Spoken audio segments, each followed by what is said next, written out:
A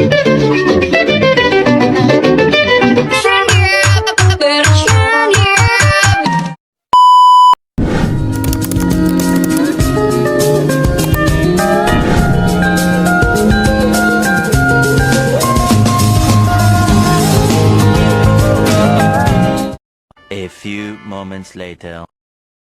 Assalamualaikum warahmatullahi wabarakatuh. Perkenalkan, nama saya Nasya Kanuriza dari kelas Psikologi Islam 4A. Di sini saya akan menjelaskan psikologi klinis berbasis IT. Jadi, dalam psikologi klinis berbasis IT, teknologi informasi digunakan sebagai alat bantu dalam proses diagnosis dan pengobatan, seperti alat tes yang sudah terkomputerisasi, analisis sidik jari, dan software untuk menganalisa. Kemudian, tujuan penggunaan IT dalam psikologi klinis adalah untuk memudahkan proses pendiagnosaan, meningkatkan kualitas pelayanan, dan memperluas akses psikologis ke masyarakat luas. Kemudian, teknologi informasi atau IT digunakan dalam psikologi klinis berbasis IT untuk meningkatkan efisiensi dan akurasi dalam mendiagnosis, kemudian dalam pengobatan dan evaluasi psikologis. Kemudian alat tes yang sudah terkomputerisasi digunakan dalam psikologi klinis berbasis IT untuk memudahkan proses pendiagnosaan dan evaluasi psikologis. Ada beberapa aplikasi alat tes yang sudah terkomputerisasi dalam psikologi klinis berbasis IT, yaitu ada tes Rosat. Alat tes ini dikembangkan oleh Heckscher yang bertujuan untuk memudahkan proses pendiagnosaan dengan menggunakan teknologi komputer untuk menganalisis hasil tes. Kemudian yang kedua, ada analisis sidik jari, digunakan untuk menganalisis perilaku dan kebiasaan individu, memudahkan proses pendiagnosaan dan evaluasi psikologis.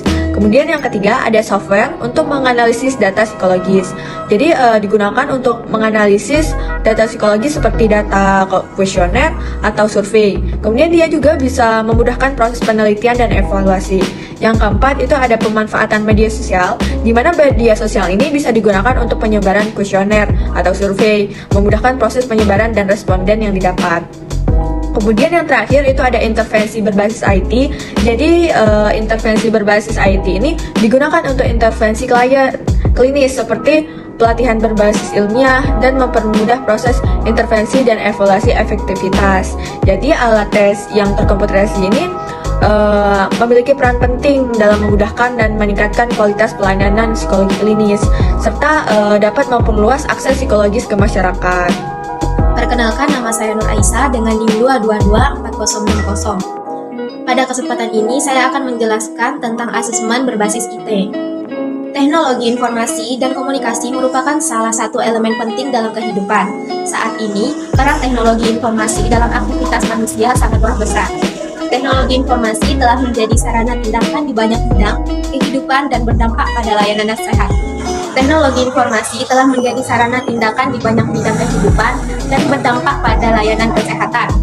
Informasi dalam pekerjaan bimbingan atau konsultasi termasuk dalam dukungan sistem bimbingan atau konsultasi yang dilaksanakan melalui berbagai layanan sebagai bagian dari dukungan terhadap individu. Asesmen yang merupakan salah satu bagian dari psikologi yang berkaitan dengan terapi psikologi dengan pengukuran berupa laporan diri atau wawancara.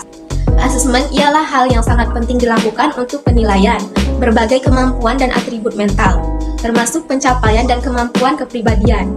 Asesmen tes dapat mengobservasi tingkah laku individu dan menggambarkannya melalui skala angka atau sistem kategori. Adapun fungsi asesmen tes pada dasarnya untuk mengetahui sifat, kepribadian hingga karakter sehingga bisa membantu memetakan potensi dan kemampuan seseorang. Asesmen psikologi berbasis IT merupakan sebuah metode pengumpulan data yang menggunakan teknologi informasi dan komunikasi dengan menyediakan berbagai macam metode yang lebih efisien, akurat, dan terukur dalam mengumpulkan data tentang kondisi maupun keadaan psikologi seseorang.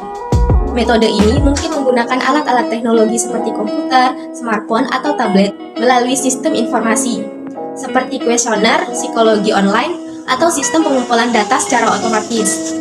Tujuan dari asesmen berbasis IT adalah untuk meningkatkan kualitas pendidikan dengan memanfaatkan kemampuan teknologi untuk mengukur kemampuan siswa dan meningkatkan efisiensi dalam proses penilaian. Dalam asesmen berbasis IT, teknologi digunakan untuk mengumpulkan, mengolah, dan menganalisis data penilaian. Contoh aplikasi pelaksanaan asesmen berbasis IT antara lain e-assessment yang memungkinkan guru untuk mengumpulkan dan mengolah data penilaian secara online. Selain itu, teknologi juga digunakan untuk memberikan umpan balik yang cepat dan objektif kepada siswa, sehingga mereka dapat meningkatkan kemampuan mereka secara efektif. Asesmen berbasis IT juga memungkinkan guru untuk menghemat waktu dan mengurangi biaya, serta meningkatkan kualitas pendidikan dengan memanfaatkan kemampuan teknologi untuk mengukur kemampuan siswa dan meningkatkan efisiensi dalam proses penilaian. Dengan demikian, asesmen berbasis IT dapat membantu meningkatkan kualitas pendidikan dan meningkatkan kemampuan siswa secara efektif. Perkenalkan, nama saya Yusar Aryansa, NIM 2224035 dari kelas 4A program studi Psikologi Islam, di mana saya dari anggota kelompok 6 yang membahas tentang klinis berbasis IT. Nah, di sini saya akan menjelaskan tentang telekonferensi dan video conference. Telekonferensi bisa diartikan sebagai suatu pertemuan yang dilaksanakan dengan menggunakan isi telepon atau telepon rumah, ataupun juga bisa menggunakan telepon seluler atau handphone, di mana seseorang tidak diwajibkan untuk hadir secara fisik di pertemuan yang sama. Biasanya, telekonferensi ini digunakan untuk urusan bisnis maupun layanan psikologi, dengan menggunakan fasilitator atau psikolognya sebagai fasilitasnya. Dalam telekonferensi terbagi menjadi dua macam, yaitu audio conference dan video conference. Audio conference artinya salah satu jenis telekonferensi di mana peserta hanya mendengarkan suara psikolognya tanpa melihat muka seorang psikolog. Sedangkan untuk video conference merupakan salah satu bagian dari telekonferensi di mana seorang klien bisa mendengar sekaligus melihat muka seorang psikolognya. Dalam video conference ini dapat mempertemukan seorang klien dengan psikolognya untuk berkonsultasi seperti halnya dalam tempat yang sama. Walaupun kenyataannya kliennya berada di tempat yang berbeda, tetapi mereka bisa untuk melihat dan mendengarkan psikolognya secara langsung atau live. Berikut ini beberapa kelebihan atau keuntungan dalam menggunakan asesmen psikologi berbasis telekonferensi atau video conference, yaitu sebagai berikut. Yang pertama, aksesibilitas. Yang kedua, efisiensi. Yang ketiga, fleksibilitas. Yang keempat, interaktif. Yang kelima, rekam jejak digital. Dan yang keenam, keamanan data. Berikut ini beberapa kekurangan dalam menggunakan asesmen psikologi berbasis telekonferensi atau video conference, yaitu sebagai berikut. Yang pertama, keterbatasan observasi individu. Yang kedua, gangguan teknisi. Yang ketiga, keterbatasan interaksi nonverbal. Yang keempat, keterbatasan aksesibilitas. Yang kelima, koneksi emosional yang terbatas. Dan yang keenam, keterbatasan dalam intervensi darurat. Perkenalkan, nama saya Ulfa Dewi Utari dengan NIM 2224078. Baiklah, di sini saya akan menjelaskan tentang intervensi dalam psikologi klinis. Dalam konteks psikologi, intervensi merupakan suatu hal yang mengacu pada tindakan atau strategi yang direncanakan dan dilakukan oleh seorang profesional, seperti psikolog, terapis, atau konselor, untuk membantu individu atau kelompok dalam mengatasi masalah psikologis, meningkatkan kesejahteraan mental, atau mencapai tujuan tertentu. Nah, intervensi dalam psikologi seringkali melibatkan penggunaan berbagai teknik atau pendekatan yang didasarkan pada prinsip-prinsip ilmiah psikologi. Tujuan dari intervensi psikologi ini dapat bervariasi tergantung pada kebutuhan klien atau populasi yang dilayani. Beberapa tujuan umum intervensi psikologi meliputi yang pertama, pengurangan gejala, yaitu berusaha untuk mengurangi atau menghilangkan gejala psikologis yang mengganggu seperti kecemasan, depresi, atau gangguan makan. Yang kedua, meningkatkan coping, membantu individu dalam mengembangkan keterampilan coping yang lebih efektif untuk menghadapi stres atau tantangan hidup.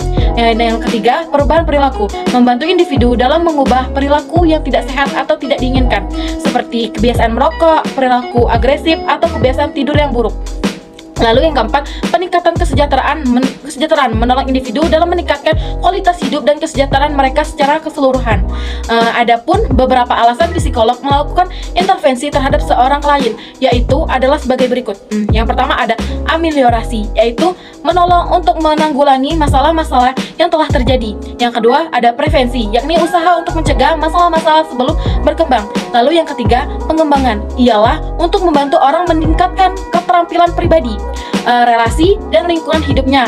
meningkatkan kualitas hidup atau meningkatkan kualitas hidup. Berikut ini beberapa tugas intervensi dalam psikologi klinis. Yang pertama yaitu memahami status individu dengan asesmen. Pengertian dan beberapa teknik asesmen akan diuraikan dalam bagian asesmen. Yang kedua, mengubah fungsi kepribadian klien dengan terapi. Seringkali lingkungan bukan penyebab dari timbulnya permasalahan yang dihadapi klien. Justru kepribadian dan pola pikir klienlah yang menjadi penyebabnya.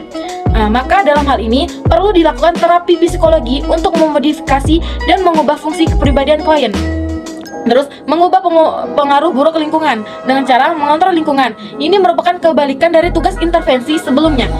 Terutama pada klien anak, seringkali lebih efektif jika perlu dipahami bahwa lingkungan perlu dikontrol agar perilaku klien menjadi lebih baik.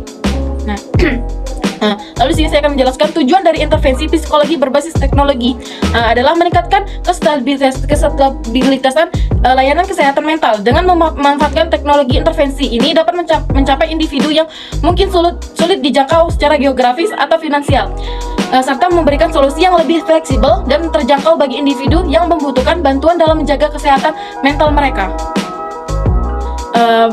Berbagai jenis teknologi telah digunakan dalam konteks ini, termasuk aplikasi mobile, perangkat lunak komputer, perangkat wearable, dan platform online. Berikut beberapa contoh intervensi dalam psikologi yang berbasis teknologi adalah sebagai berikut. Yang pertama yaitu aplikasi mobile untuk kesehatan mental, yaitu aplikasi mobile telah dikembangkan untuk menyediakan berbagai layanan psikologis seperti terapi kognitif, perilaku CBT, meditas, manajemen stres, dan pelacakan mood. Yang kedua ada terapi virtual dan telepsykiatri, ialah teknologi telekomunikasi memungkinkan penyediaan layanan kesehatan mental untuk memberikan terapi jarak jauh melalui panggilan video atau pesan teks. Yang ketiga realitas atau virtual dalam terapi fobia, merupakan penggunaan realitas virtual telah terbukti efektif dalam membantu individu mengatasi fobia dengan menghadirkan lingkungan atau situasi yang menimbulkan kecemasan secara terkendali dan aman. Lalu ada analisis big data, yaitu untuk kesehatan mental, adalah salah satu teknologi analisis big data dapat digunakan untuk mengidentifikasi pola-pola dalam perilaku online atau data kesehatan yang dapat mengindikasikan risiko gangguan kesehatan mental. Informasi ini dapat digunakan untuk memfasilitasi intervensi dini atau pengembangan program pencegahan. Lalu ada perangkat wearable untuk monitoring kesehatan mental. Adapun beberapa perangkat wearable seperti gelang pintar atau sensor kecil lainnya telah dikembangkan untuk memantau tanda-tanda fisik yang terkait dengan kesehatan mental seperti detak jantung, tingkat stres, atau pola tidur. Selanjutnya ada chatbot terapi, yaitu salah satu teknologi yang didukung kecerdasan buatan dapat digunakan untuk memberikan dukungan psikologis dan konseling kepada individu.